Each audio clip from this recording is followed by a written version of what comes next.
नमस्कार मित्रांनो. तर आज बघूया इंग्रजांची दडपशाही व असहकार आंदोलन याचा ऑडिओ फॉर्मॅट. तर नॉन कोऑपरेशन 1920 ते 1922पर्यंतचा. तर उद्दिष्टे बघूया.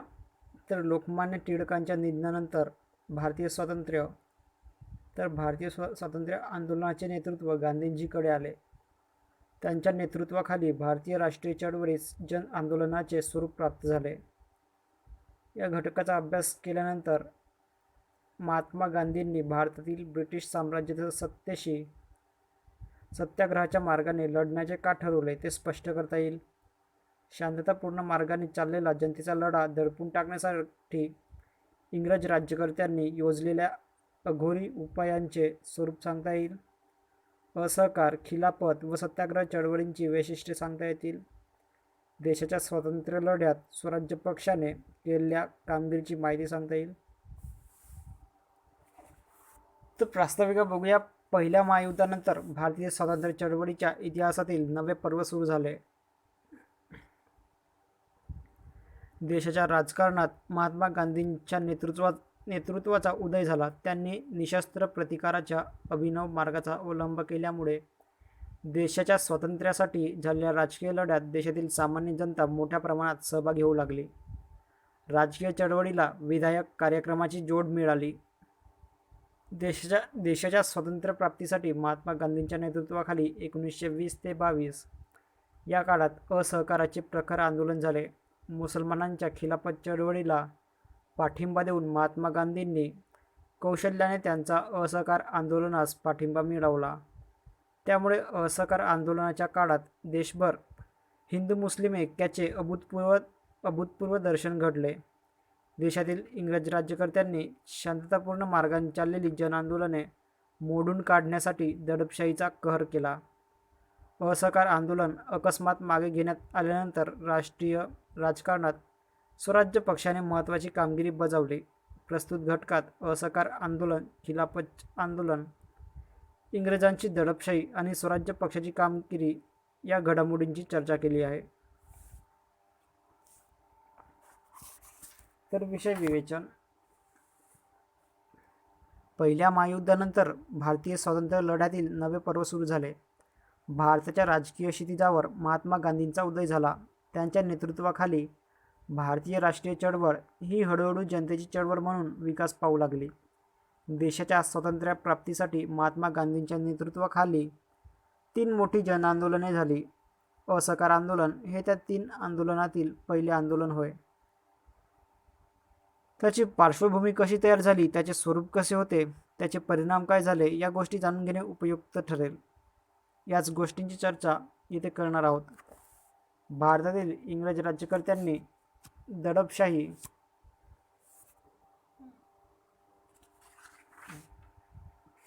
व महायुद्धानंतरच्या काळात भारतीय मुसलमानांनी सुरू केलेली खिलाफत चळवळ यांतूनच असहकार आंदोलनाची पार्श्वभूमी तयार झाल्याचे दिसून येते.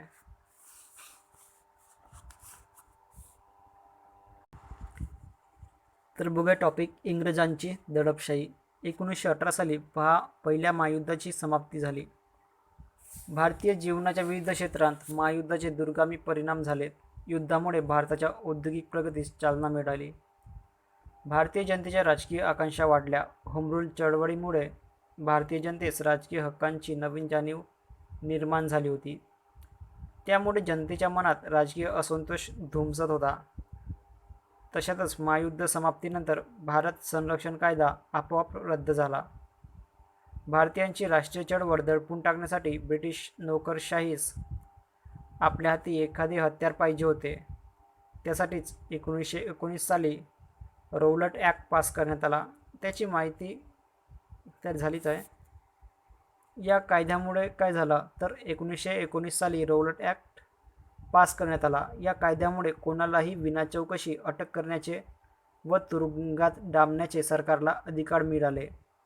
रौलट ॲक्टलाच काळा कायदा असेही म्हणतात. या कायद्याने भारतीयांच्या नागरी हक्कांना धोका निर्माण झाला. त्यामुळे या जुलमी कायद्यास सत्याग्रहाच्या मार्गाने विरोध करण्याचे आवाहन महात्मा गांधींनी केले. तर जालियनवाला बाग हत्याकांड, द जालियनवाला बाग मॅसेकर.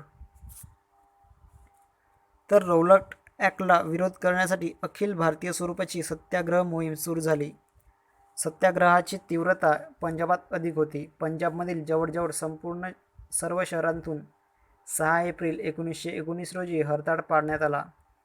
त्यावेळी सर मायकेल ओडायर हा पंजाब प्रांताचा लेफ्टनंट गव्हर्नर म्हणजेच नायब राज्यपाल होता. त्याच्या कारकिर्दीत पंजाबात भयंकर अत्याचार झाले. अमृतसर शहरात 30 मार्च व 6 एप्रिल या दोन्ही दिवशी शांततापूर्ण हरताळ पाडण्यास आले होते. सरकारने लगेच डॉक्टर सत्यपाल व डॉक्टर किचलू या अमृतसरमधील 2 लोकप्रिय नेत्यांना अटक करून हद्दपारीची शिक्षा सुनावली. लोकांनी शहराच्या पोलीस उपायुक्तांच्या कार्यालयावर मोर्चा काढून निषेध व्यक्त केला व आपल्या नेत्यांच्या सुटकेची मागणी केली. त्या मोर्चावर पोलिसांनी गोळीबार केला. गोळीबारात निरपराध लोकांचे बळी पडले.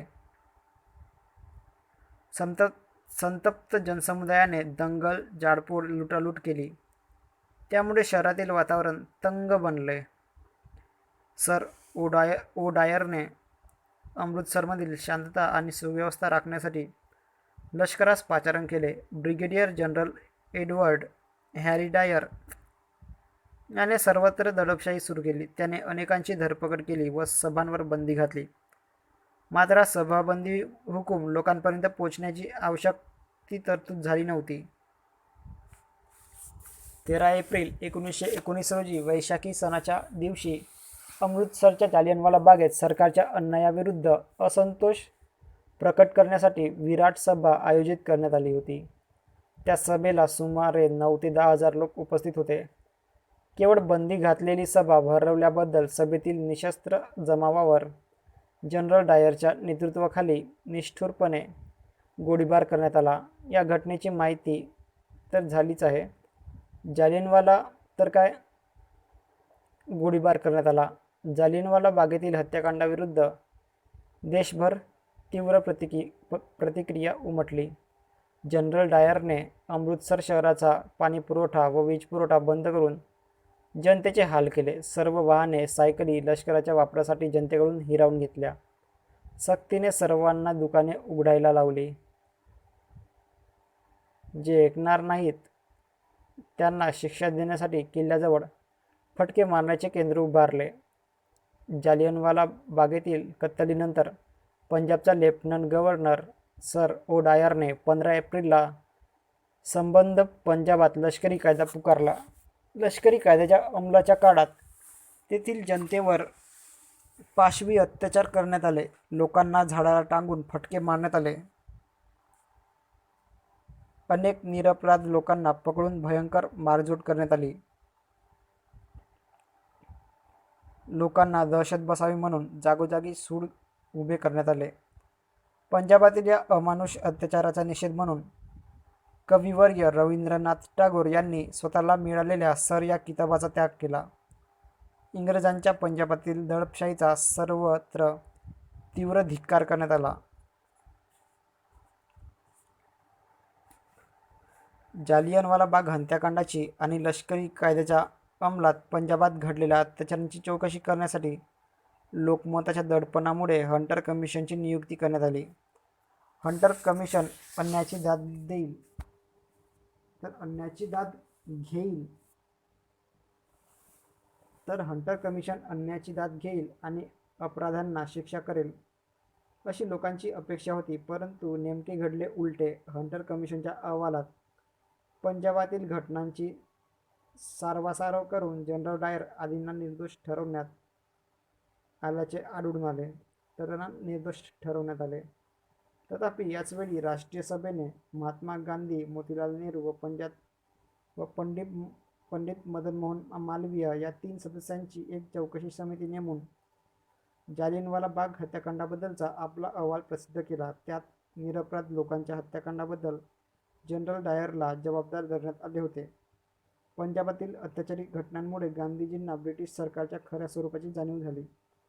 त्यांना ब्रिटिश राज्यकर्त्यांच्या न्यायप्रियतेवर तर त्यांचा ब्रिटिश राज्यकर्त्यांच्या न्यायप्रियतेवरचा विश्वास उडाला आणि त्यांनी ब्रिटिश सरकारशी असहकार करण्याचा निर्धार केला.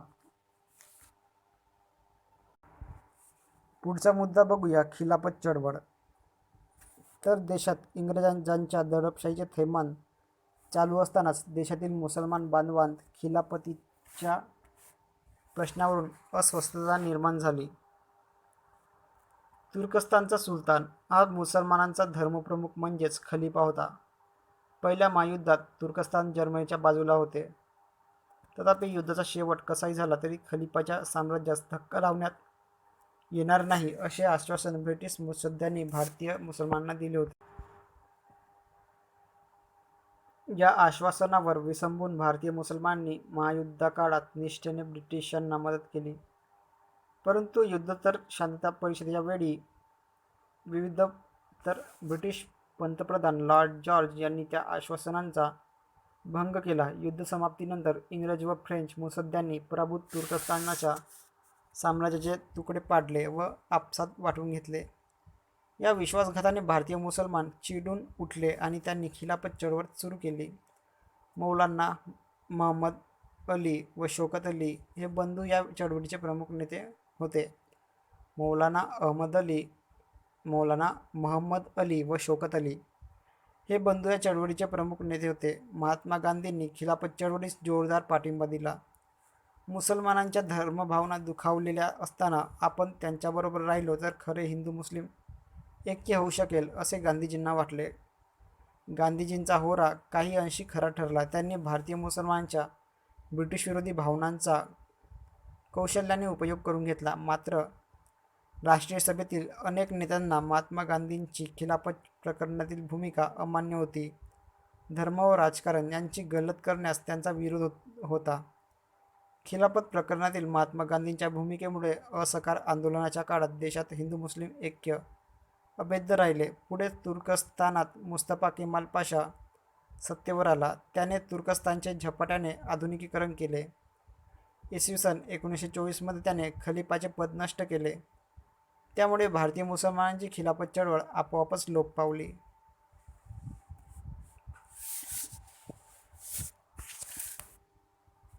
तर आता पुढचा मुद्दा बघूया, असहकार आंदोलन. तर जालियनवाला बागेतील हत्याकांड, पंजाबात लष्करी कायद्याच्या अंमलात घडलेले अमानुष अत्याचार, हंटर कमिशनचा असमाधानकारक अहवाल आणि इसवी सन 1919च्या राजकीय सुधारणांचे निराशाजनक स्वरूप इत्यादी कारणांमुळे महात्मा गांधींच्या नेतृत्वाखाली 1920 सालच्या सप्टेंबर महिन्यात असहकार आंदोलन सुरू झाले. लोकमान्य टिळकांच्या निधनानंतर भारतीय स्वातंत्र्य चळवळीचे नेतृत्व महात्मा गांधी यांच्याकडे आले. 1920च्या सप्टेंबरमध्ये कलकत्ता येथे राष्ट्रीय सभेचे खास अधिवेशन भरले. त्यात गांधीजींनी असहकार आंदोलनाचा कार्यक्रम ठराव स्वरूपाने मांडला. राष्ट्रीय सभेच्या अधिवेशनात हा ठराव बहुमताने संमत झाला. तथापि राष्ट्रीय सभेतील काही ज्येष्ठ नेत्यांनी असहकाराच्या कार्यक्रमास विरोध दर्शवला. कलकत्ता अधिवेशनानंतर असहकार आंदोलनाच्या कार्यक्रमाचा प्रचार करण्यासाठी महात्मा गांधींनी देशभर दौरा केला. त्यामुळे जनतेत अभूतपूर्व उत्साह निर्माण झाला. 1920 सालच्या डिसेंबर महिन्यात राष्ट्रीय सभेचे वार्षिक अधिवेशन नागपूरला भरले. यावेळी मात्र असहकार आंदोलनाचा ठराव सर्वानुमते संमत झाला.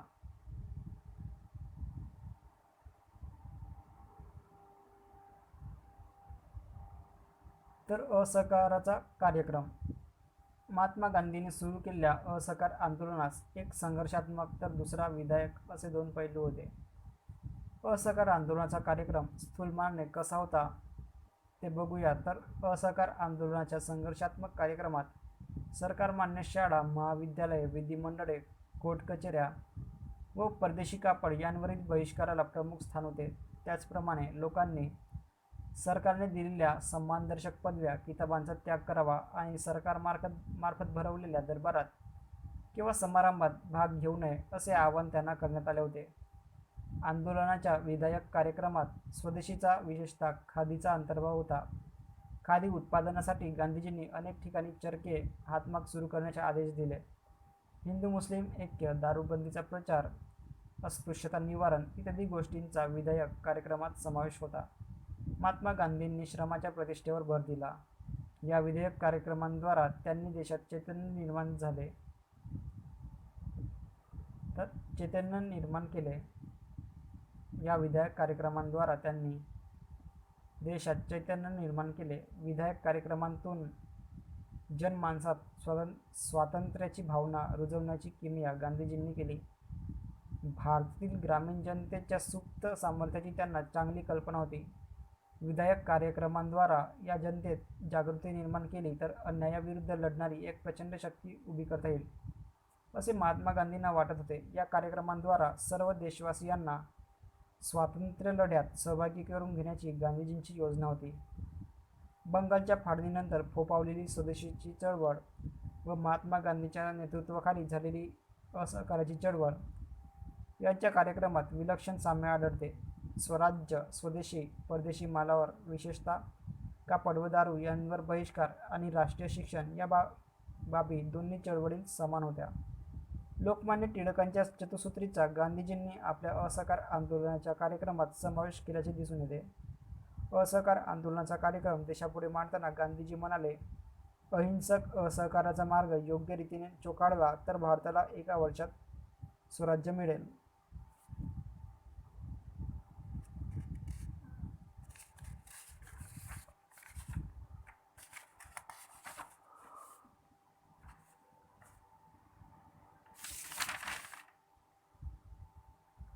असहकाराच्या कार्यक्रमास देशभरातून चांगला प्रतिसाद मिळाला. विधिमंडळ निवडणुकीस उभ्या राहिलेल्या सर्व राष्ट्रीय उमेदवारांनी निवडणुकीतून माघार घेतली. मतदारांपैकी 10%नीही मते दिली नाहीत. शाळा कॉलेजांचा बहिष्कार बऱ्याच प्रमाणात यशस्वी झाला. हजारो तरुण विद्यार्थ्यांनी शाळा कॉलेजांचा त्याग केला. परिणामतः देशभर राष्ट्रीय विद्यालय, महाविद्यालय व विद्यापीठे उदयाला आली. कोर्टाचा बहिष्कार मात्र तितकासा यशस्वी झाला नाही.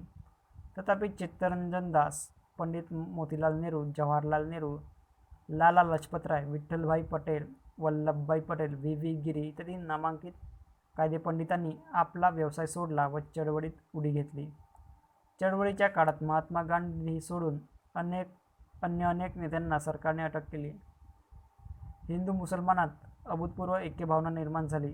या आंदोलनाच्या प्रारंभीच महात्मा गांधींनी त्यांना झुलू युद्धाच्या वेळी त्यांनी रेड क्रॉसमध्ये केलेल्या सेवेबद्दल केसर-ए-हिंद पदक सरकारला परत केले. तर या आंदोलनाच्या प्रारंभीच महात्मा गांधींनी त्यांना झुलू युद्धाच्या वेळी त्यांनी रेड क्रॉसमध्ये केलेल्या सेवेबद्दल मिळालेले केसर-ए-हिंद पदक सरकारला परत केले.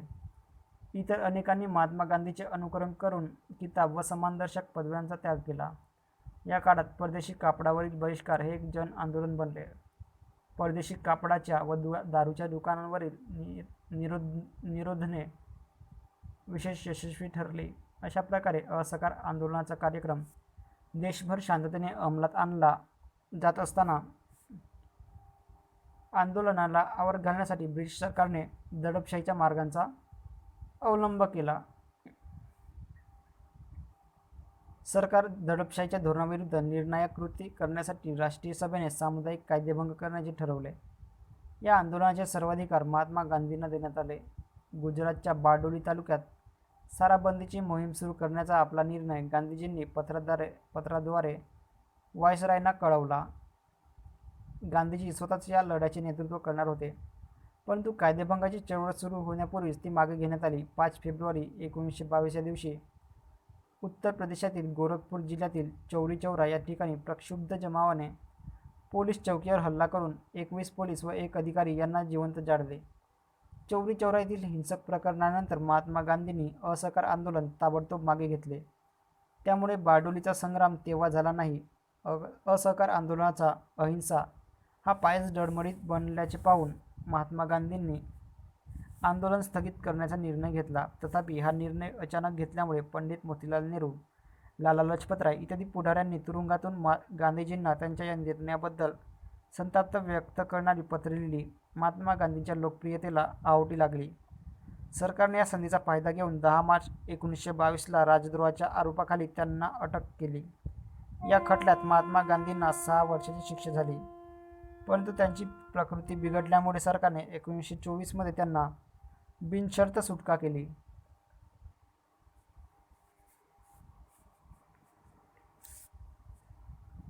तर असहकार आंदोलनाचे परिणाम दीर्घकाळ टिकून राहणारे होते. हे परिणाम पुढीलप्रमाणे. तर असहकार आंदोलनाचे परिणाम इम्पॉर्टंट. असहकार आंदोलनाच्या काळात भारतीय जनता निर्भय बनली. तिला ब्रिटिश साम्राज्यशाही, पोलीस, तुरुंग यांपैकी कशाची भीती वाटेनाशी झाली. या काळात साऱ्या भारतीय जनतेला राजकीय अस्मितेची जाणीव झाली.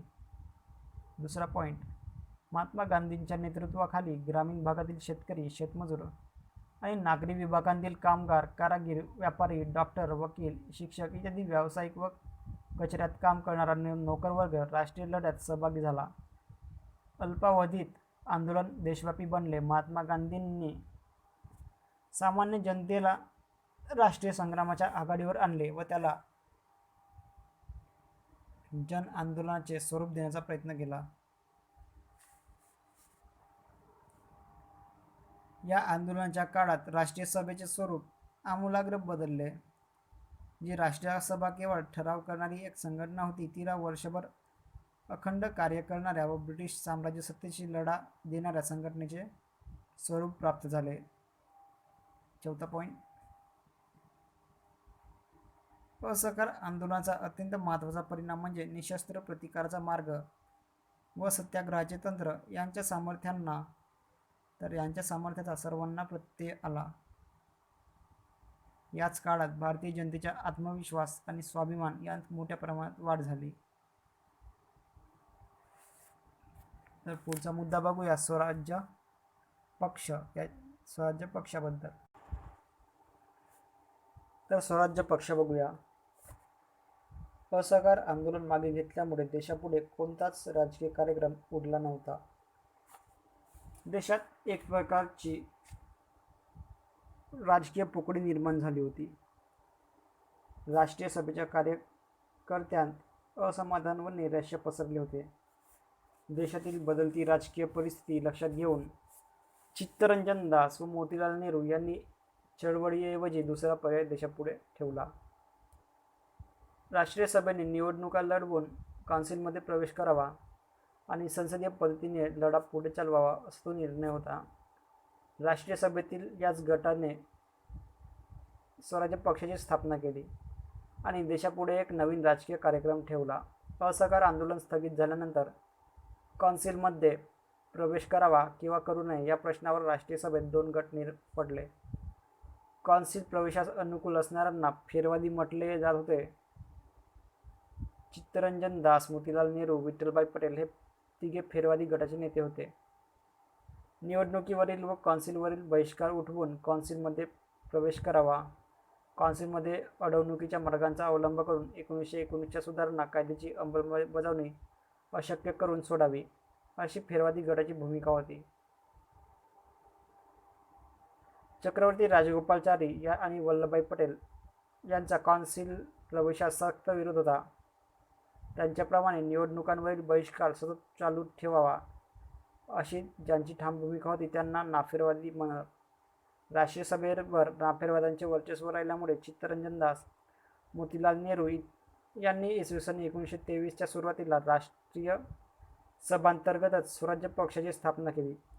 चित्तरंजन दास हे स्वराज्य पक्षाचे अध्यक्ष तर मोतीलाल नेहरू त्या पक्षाचे कार्यवाहक बनले.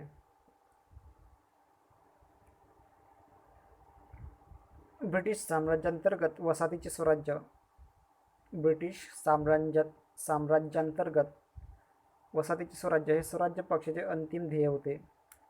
निवडणुकीत भाग घेऊन प्रचाराद्वारे जनतेत राजकीय जागृती घडवून आणावी, काउन्सिलच्या जागा जिंकून सरकारला लोकमताची जाणीव करून द्यावी, काउन्सिल प्रवेश करून नोकरशाहीच्या वर्चस्वाला आतून शह द्यावा असे स्वराज्य पक्षाचे धोरण होते. काउन्सिलमधील कामकाजात अडवणुकीच्या मार्गांचा अवलंब करून 1919च्या सुधारणा कायद्याची अंमलबजावणी अशक्य करून सोडणे हे स्वराज्य पक्षाचे उद्दिष्ट होते. याबरोबरच हा पक्ष महात्मा गांधींच्या विधायक कार्यक्रमास सहाय्य करणार होता.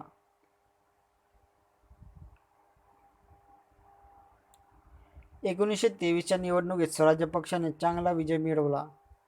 या पक्षाला बंगाल प्रांतात सर्वाधिक जागा तर मध्य प्रांतात पूर्ण बहुमत लाभले. मध्यवर्ती कायदेमंडळात स्वराज्य पक्षाला 45 जागा मिळाल्या. मोतीलाल नेहरू, मदन मोहन मालवीय, लाला लजपत राय, नरसिंह चिंतामण केळकर असे धुरंधर संसदपटू मध्यवर्ती कौन्सिलमध्ये निवडून गेले.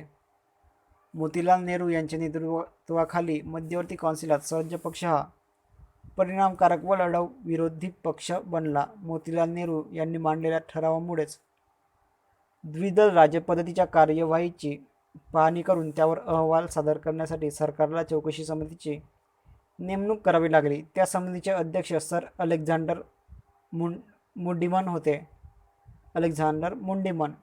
त्यावरूनच त्या समितीला मुंडीमन कमिटी म्हणण्यात येऊ लागले. स्वराज्य पक्षाच्या निवडून गेलेल्या प्रतिनिधींनी प्रांतिक व मध्यवर्ती कौन्सिलमध्ये म्हणजेच कायदेमंडळात भारतीय जनतेच्या राजकीय आकांक्षा प्रभावीपणे मांडल्या. कौन्सिलमध्ये अडवणुकीच्या धोरणाचा अवलंब करून स्वराज्य पक्षाने सरकारला अस्वस्थ करून सोडले. स्वराज्य पक्ष सभासदांनी सन 1924 ते 25, 25 ते 26 आणि 26 ते 27 या 3 वर्षांची अंदाजपत्रके फेटाळून लावून देशातील ब्रिटिश प्रशासनापुढे पेचप्रसंग निर्माण झाला. त्यांच्याच प्रयत्नाने 1925 साली स्टेट्स प्रिझनर्स ॲक्ट आणि prevention of sedition meetings act हे जुलमी कायदे रद्द करण्यात आले. काही राजबंद्यांच्या सुटकेची मागणी करणारे विधेयक स्वराज्य पक्षीय सभासदांच्या सहकार्यानेच मध्यवर्ती कौन्सिलमध्ये मांडण्यात आले होते.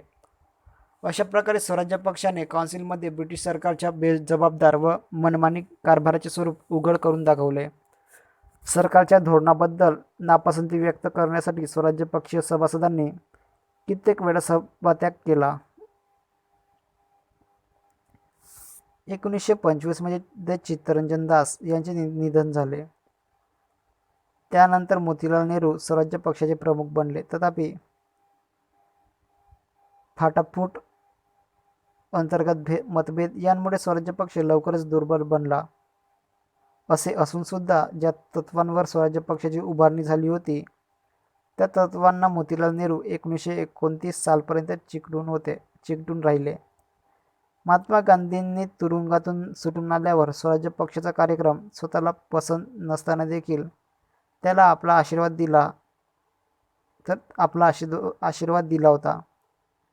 राष्ट्र चळवळीतील स्वराज्य पक्षाचे स्थान अत्यंत महत्त्वाचे आहे, तसे त्याचे कार्यही उल्लेखनीय आहे.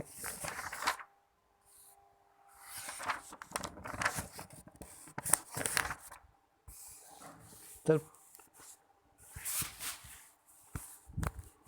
पुढचा टॉपिक बघूयानंतर घटक 7वा, सायमन कमिशन ते संपूर्ण स्वातंत्र्याचा ठराव.